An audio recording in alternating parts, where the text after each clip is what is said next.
Hello everyone, আমি শামীম পাটোয়ারি বাংলাদেশ আইন কানুনের পক্ষ থেকে আপনাদের জানাই অভিনন্দন। আজকে আমি আপনাদের সাথে একটি খুবই গুরুত্বপূর্ণ বিষয় নিয়ে আলোচনা করব।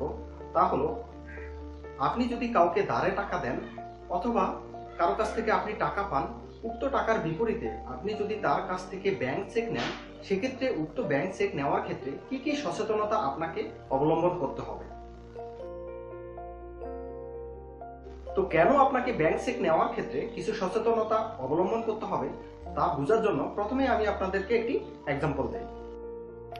ধরুন আপনার এক বিজনেস পার্টনার আপনার কাছ থেকে 10 লক্ষ টাকা ধার নিল এবং উক্ত 10 লক্ষ টাকা ধারের বিপরীতে সে আপনাকে 10 লক্ষ টাকার একটি চেক দিল। নির্দিষ্ট সময় পর আপনি উক্ত চেকটি নিয়ে গেলেন ব্যাংকে টাকা উত্তোলন করার জন্য, কিন্তু ব্যাংক আপনাকে কোনো টাকা দিল না। ব্যাংক থেকে বলা হলো উক্ত অ্যাকাউন্টের মালিক এই নম্বরের চেকটি হারিয়ে গিয়েছে বলে নিকটস্থ থানায় একটি জিডি করেছেন এবং উক্ত জিডির কপি সহকারে তাদের ব্যাংকে এই নম্বরের চেকটির মাধ্যমে যেন কাউকে কোনো টাকা প্রদান করা না হয় সে সম্পর্কে একটি লিখিত আবেদন করেছে। সুতরাং ব্যাংকের পক্ষে এখন আর এই চেকটির মাধ্যমে কোনো টাকা কাউকে দেওয়া সম্ভব না। এটি তো গেল এক ধরনের সমস্যা।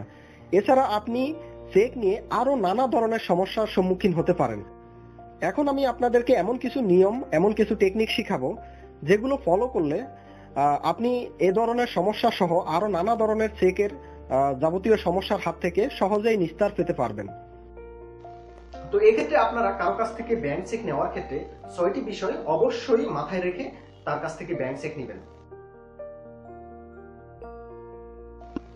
রুল নাম্বার 1, কারো কাছ থেকে যখন আপনি ব্যাংক চেক নেবেন তখন অবশ্যই তারিখের স্থানটি ফাঁকা রাখবেন। কেননা চেকের তারিখের স্থলে যে তারিখটি দেওয়া হবে উক্ত তারিখ থেকে পরবর্তী 6 মাস পর্যন্ত উক্ত চেকের মেয়াদ থাকবে। অর্থাৎ উক্ত 6 মাস পেরিয়ে গেলে উক্ত চেকটি দ্বারা আপনি আর ব্যাংক থেকে কোনো টাকা উত্তোলন করতে পারবেন না।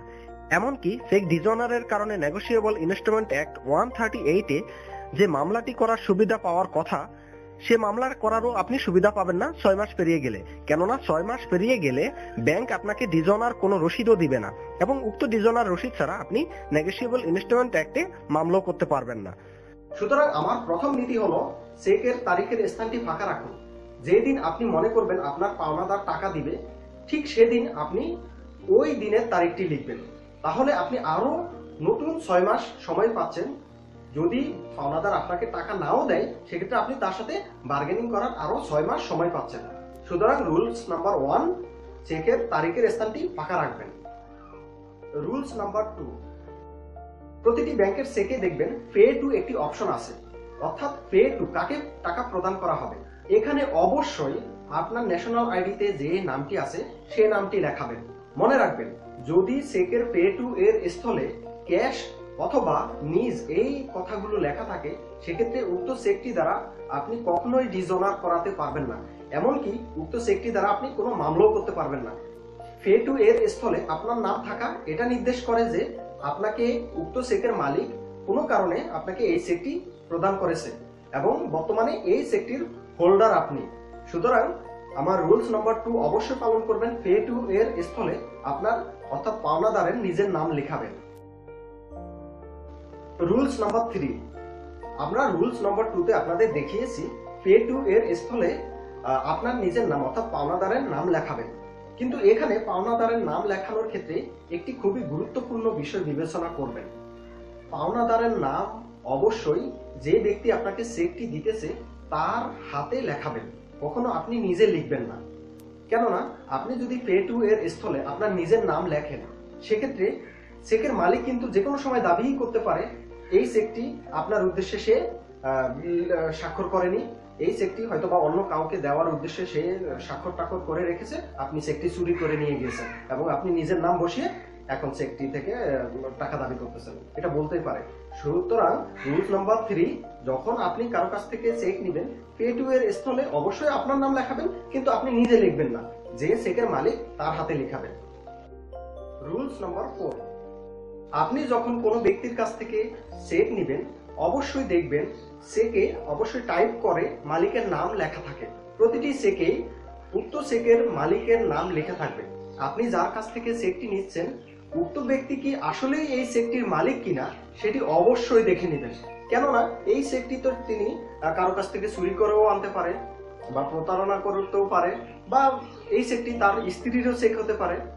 সুতরাং রুলস নাম্বার 4, অবশ্যই দেখে নেবেন যে আপনাকে এই চেকটি প্রদান করতেছে উক্ত ব্যক্তি কি এই চেকটির অ্যাকাউন্ট হোল্ডার কিনা, অর্থাৎ এই চেকটির মূল মালিক কিনা।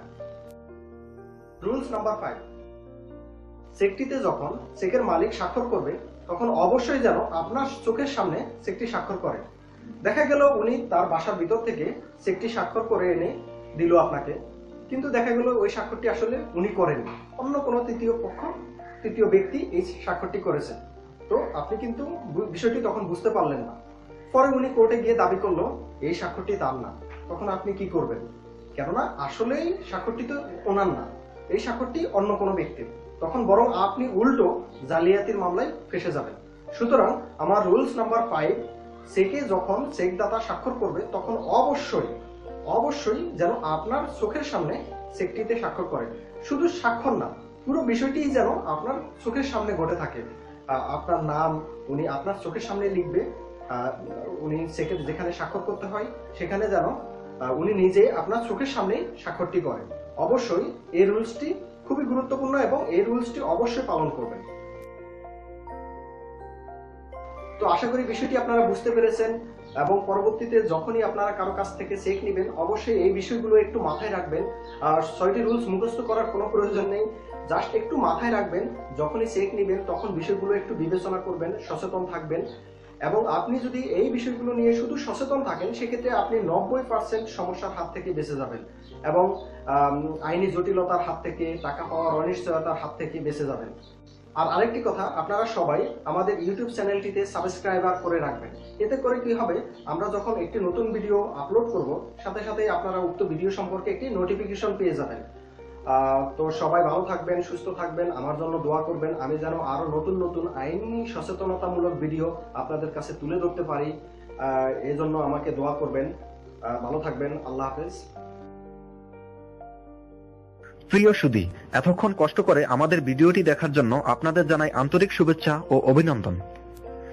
এই বিষয়টি নিয়ে আপনাদের আরো কোনো প্রশ্ন থাকলে কমেন্টে আপনার প্রশ্নটি করুন আমাদের, অথবা ফোন করুন আমাদের এই নম্বরে 01714543232। এছাড়া ভিডিওটি যদি আপনার কাছে ভালো লাগে তাহলে আপনার কাছের প্রিয় মানুষদের একটু সচেতন করার লক্ষ্যে ভিডিওটি শেয়ার করুন আপনাদের ফেসবুকে। আর আমাদের তৈরি আরো নতুন ভিডিওগুলো সম্পর্কে আপডেট তথ্য পেতে সাবস্ক্রাইবার করে রাখুন আমাদের এই চ্যানেলটিতে।